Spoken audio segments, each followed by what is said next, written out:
Ruzafa Conexión, estamos aquí en Madame Mim con María. Buenos días, María. Buenos días. Nos estabas contando aquí en Petit Comité que tienes figuritas muy buscadas de shunga, que es el arte erótico japonés. Bueno, que tiendo siempre que puedo a buscar ese tipo de género, la verdad. Sí. Es algo que a mí siempre me ha gustado mucho, que aquí en Valencia no era fácil encontrar. O sea, sí que habían tiendas, yo recuerdo cuando era más pequeña, dedicadas al arte africano o a cosas así más aborígenes, pero todo lo que es la temática así japonesa o shunga o eso, tampoco me voy a atrever a decir que soy de las primeras que ha traído a Valencia, porque lo mismo desconozco alguna otra cosa, pero sí que es verdad que yo, vamos, que no había tenido acceso hasta que no lo empezaba a traer yo. Y nada, te estaba enseñando, por ejemplo, mira, esto es una tontería, pero a mí la verdad es que me gusta mucho, y aunque parezca un juguetito, un llavero, es una pieza muy antigua y son bastante difíciles de conseguir, y son, de alguna manera, aquí donde le ves la cara esta de picaresca, perdón por mis uñas, luego dentro, vamos, a mí es que me parece maravilloso,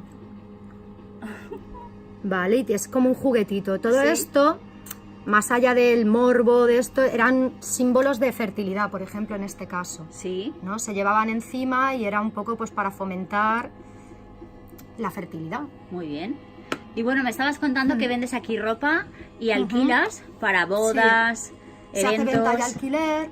Películas. Sí, empezó sobre todo enfocado al audiovisual. Sí. Yo trabajé durante bastante tiempo dentro de lo que es el sector audiovisual, así en varios departamentos.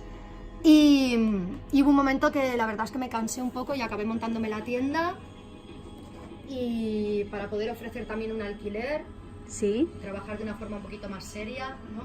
Que el audiovisual es que funciona muy bien, o al final es todo caridad. Sí.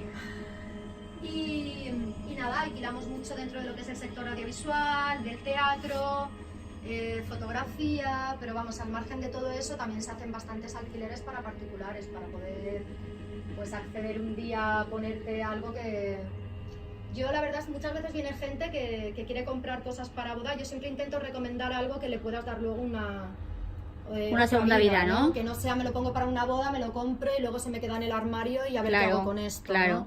Entonces aquí tienes la opción de poder usarlo y devolverlo. Qué bien. O directamente llevarte otro tipo de cosas, ¿no? Que sean a lo mejor así más ponibles para otros días. ¿Y en qué calle estás, María? Esto es la calle Puerto Rico número 30. Puerto Rico 30 de Valencia. Ajá, de aquí en Ruzafa. ¿Y online también te pueden encontrar? Online tenemos, pues mira, online está Facebook, que si buscan Madame Mim aparece el ojito este de muñeca antiguo y ya pone Madame Mim aquí arriba. Muy bien. Esto es un poco así, digamos, el logo de la tienda. Y nos pueden encontrar por Instagram, nos pueden encontrar en Etsy. Que le tengo que dar un poquito de bola al Etsy, un poquito más, pero también pueden comprar alguna cosa. Genial. Y a ver si dentro de poco puedo lanzar ya la web, que es que estoy aquí un poquito sola, tengo mucha faena y me cuesta. Bueno, pues mucho ánimo, María, y enhorabuena por tener estos tesoros en Valencia. Muchas gracias. Gracias a ti. Gracias.